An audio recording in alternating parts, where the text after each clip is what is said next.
72. So far I have discovered but one thing. So ನಾನೇನ್ ಆವಿಷ್ಕಾರ ಮಾಡೋದಿಕ್ಕೆ ಬಂದಿದ್ದೇನೋ ಇಲ್ಲಿಯವರೆಗೆ ನಾನು ಒಂದೇ ಒಂದು ಆವಿಷ್ಕಾರ ಮಾಡಿರೋಂಥದ್ದು ಒಂದೇ ವಿಷಯ ಅಂತ ಇಲ್ಲಿ ಹೇಳ್ತಾ ಇರೋದು. Okay, who does I refer to? ಇಲ್ಲಿ ಐ ಅಂದ್ರೆ ಯಾರು. When did the speaker say this? ಯಾವಾಗ ಸ್ಪೀಕರ್ ಈ ಮಾತನ್ನ ಹೇಳಿದ್ದಾರೆ? See, what had he discovered? ಏನನ್ನ ಆತ ಡಿಸ್ಕವರಿ ಮಾಡಿದಾನೆ? I have discovered but one thing ಅಂತ ಹೇಳ್ತಾನೆ ಅಲ್ವಾ.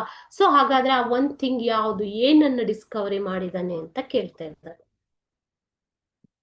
Okay, here I refers to Columbus. So far I have discovered only one thing ಅಂತ ಹೇಳ್ತಾನೆ ಇಲ್ಲಿ ಕೊಲಂಬಸ್. ಓಕೆ, ಐ ಅಂದ್ರೆ ಯಾರು ಇಲ್ಲಿ? Columbus. B, when the seamen attacked Columbus to kill him, then he said these words to Pepe. So seamen attack ಮಾಡಿ, seamen ಅಂದ್ರೆ ಯಾರು ಮಕ್ಕಳೇ? ನಾವಿಕರು. ನಾವಿಕರು ಕೊಲಂಬಸ್ ನನ್ನ ಸಾಯಿಸೋದಿಕ್ಕೆ ಬಂದಾಗ ಪೆಪೆ ಆತನನ್ನ ರಕ್ಷಣೆ ಮಾಡಿರ್ತಾನೆ ಅಲ್ವಾ. ಸೊ ಈ ಒಂದು ಬೇಜಾರಿನಲ್ಲಿ ಈ ಸ್ಟೇಟ್ಮೆಂಟ್ ನ ಕೊಲಂಬಸ್ ಮಾಡಿರೋದು. ಯಾರಿಗೆ ಹೇಳ್ತಾನೆ ಈ ವರ್ಡ್ಸ್ ನ?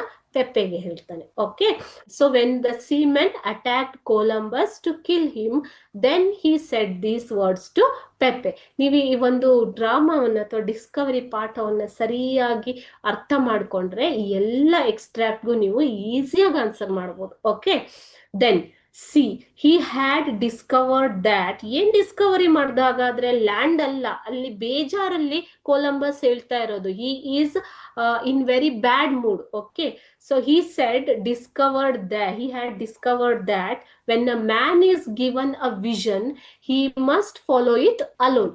ನಾನು ಏನನ್ನ ಡಿಸ್ಕವರಿ ಮಾಡಿದ್ದೀನಿ ಇಲ್ಲಿವರೆಗೆ?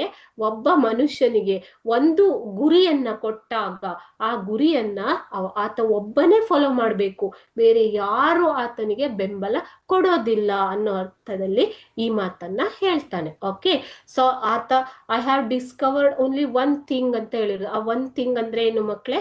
He must follow it alone ಅಂತ ಅರ್ಥ. ಓಕೆನಾ?